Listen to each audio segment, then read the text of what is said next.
Texas Democrats just wrapped up their party convention, and we'll report on that next week. In the meantime, Texas Republicans at their state convention replaced their party chairman. Randall is the new chair, and we asked her about her victory and how she plans to unite the party. We won by 80% of the vote, so that was historical for the RPT, and it's a mandate for me, and it's also something that I've got to live up to, and I cannot. It's all factions of the Republican Party that voted for me. It was the very grassroots, far right, which I am, and it's the ones that are more moderate, that they all said we've got to have a different direction because the midterms are right around the corner. Do you think that the party is fractured? Because there's been a lot of talk about that, number one, but number two, the overall message from the Texas GOP convention was unity, unity, unity. Mm-hmm. Well, if the party wasn't unified, you wouldn't need to say that. Or if it was right. unified, you wouldn't need to say that, right? So how badly fractured is the party? The party is fractured. I'm not gonna say that it's not. The infighting has been pretty high. But with the race that I just won, all I ran on was I have a plan.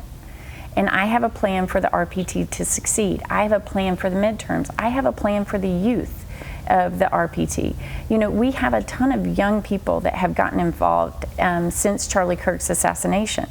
We had 86,000 chapters of Turning Point that grew and prospered all over America. And in Texas, it's the same way. Our youth are very engaged.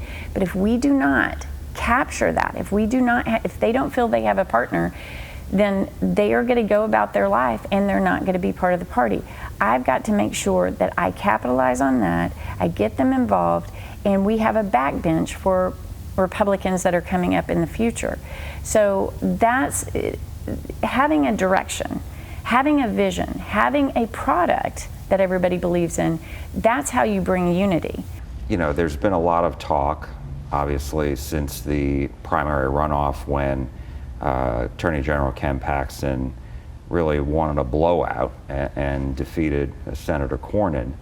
So how do you reach Republicans who may not really be so crazy about Paxton? That's one of the questions that everybody is asking right now. But the thing is that, you know, in politics, 2 weeks is a lifetime in politics. We've got until November to show everybody what Tallarico's what he wants to do for the state. Yes, his policies and his thinking is beyond anything I've ever heard, that Jesus is non-binary and he's supposedly a pastor and all of these things. But it's also that he missed over 700 votes whenever he was in office. You have to look at his record, you have to look at his rhetoric, because what he's saying in his rhetoric is what he wants to do in policy.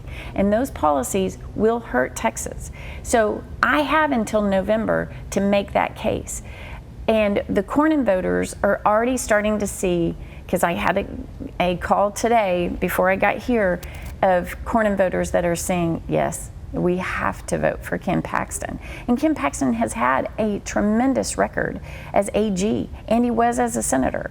And so we have to look at his successes and then look at, compared to Tallarico, you want to go this way just because you don't want to vote for the Republican that was unanimous, that won by a landslide.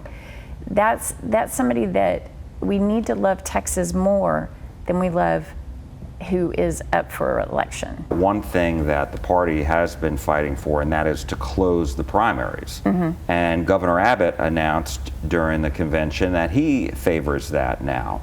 Why is that so important? And essentially what would have to happen is people would have to register to be in the party, right? Why is that important for the success of the party going forward, do you think? Well, the Democrat Party should never choose our elected officials in the Republican Party, just like we should never choose theirs. Has that happened, though? Oh, yes. Okay, so there's been a few races.